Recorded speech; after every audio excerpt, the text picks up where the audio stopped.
ओम Saini sir, Akhilesh Yadav की मध्य प्रदेश के बाद राजस्थान में चुनाव लड़ने की घोषणा, कैसे देखा जाए इसको? क्या कुछ चर्चा वहां राजस्थान में इसको इस घोषणा के बाद शुरू हुई है? कुछ चर्चा हो रही है और साथ ही साथ कुछ असर देखने में आ सकता है इसका? तब अखिलेश यादव और मुलायम सिंह जी का सिलसिला यहाँ पर बना था और पंडित रामकिशन जो सांसद रहे राजस्थान से समाज और पहले फिर राजस्थान की विधायक भी रहे और बड़े सम्मानित समाजवादी जिनको राजस्थान में कहा जाता रहा है वैसे रहे। उनके वक्त में कोशिश हुई थी और उनको अध्यक्ष बनाया था प्रांत का और सारा काम करने का सिलसिला बना था, लेकिन वो कागजों में ही रह गया, वो आगे बढ़ा ही नहीं। और अभी जो कुछ देखिए, अजय जी ने जिस एंगल से देखा है वो तो बड़ा खतरनाक है, इस तरीके से कि बस उन्होंने तो सारा चीज के रख दिया कि उनकी जो मनस्थिति बदली है, उनका जो एटीट्यूड बदला है।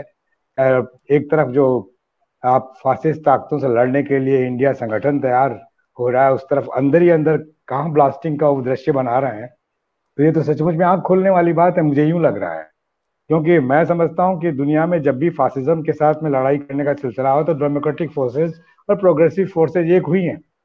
मैंने जॉर्ज दोमित्रोव को पढ़ा है और उनके मूवमेंट देखे हैं हिटलर और मुसोलिनी के वक्त में, किस तरीके से लोगों को यूनाइट होना चाहिए। उसमें ये चिंता नहीं करनी चाहिए कि कौन हमारे पीछे आ रहा है कौन नहीं आ रहा है। उन्हें मालूम है कि जितने भी प्रोग्रेसिव हैं डेमोक्रेट्स वो निश्चित रूप से आएंगे। बिल्कुल वही हालत हो रही है। अजय जी ने जो बताया, मैं उन्हीं की बात की पुष्टि करना चाहता हूँ।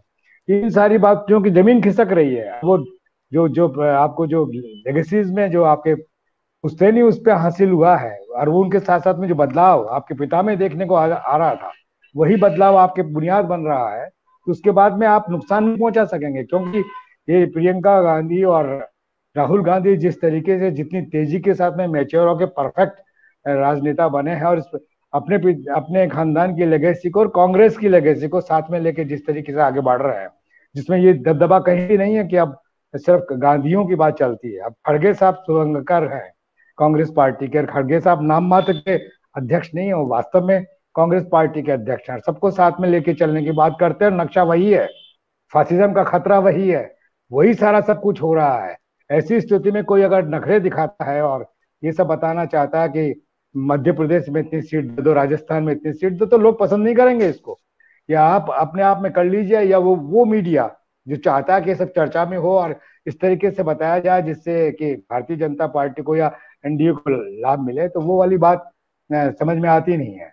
ये उनकी चेष्टाएं हैं और ये आपने 5 मिनट में जो बात बोली है उसी से सारा चित्र साफ हो गया कि जो सिलसिला बन रहा है उसका कारण ये है कि वो अपनी जमीन बचाए रखना चाहते हैं, क्योंकि वो अंदर तक घुस गए हैं। उन्होंने यूपी की जो जितनी भी राजनीति है उसमें वो समझते थे कि शायद राहुल गांधी और प्रियंका गांधी उतना नहीं बढ़ पाएंगी, क्योंकि वो बेटी है लड़ सकती हूँ, ये नारा दिया, ये नहीं उतना असरदार हुआ तो उसके मजाक आज तक उड़ाते हैं। लेकिन अब वो बात नहीं है, अब वो काफी गहराई तक चले गए हैं और समझ में आने लगा है कि इस वक्त क्या है। और धीरे धीरे लोगों की निगाहें इंडिया के गठबंधन पे जाने लगी और साथ साथ में ये जो दो दो तीन लोग हैं, यानी राहुल गांधी हैं, प्रियंका हैं, ये जिस तरीके से एक्ट करती है उसका असर बड़ा जबरदस्त होता है। राजस्थान में मैं महसूस कर रहा हूँ, राजस्थान के जो यहाँ के नेता हैं, चाहे वो कुछ भी उनकी हैसियत कुछ भी हो, लेकिन इन लोगों के आने के बाद से एक सीधा संवाद इनके माध्यम से स्थापित होता है। और वही जो गारंटियों का सिलसिला है, चाहे वो मध्य प्रदेश में दी हो, चाहे बघेल साहब के यहाँ दी हो, चाहे राजस्थान में दी हो, इन गारंटियों के सिलसिले को ऐसा लगता है जैसे कि राहुल गांधी आगे आगे चल रहे हैं, प्रियंका आगे आगे चल रही है और बाकी लोग पीछे बढ़ते चले जाते हैं, जुटते चले जाते हैं। उसी तरीके का सिलसिला बन रहा है।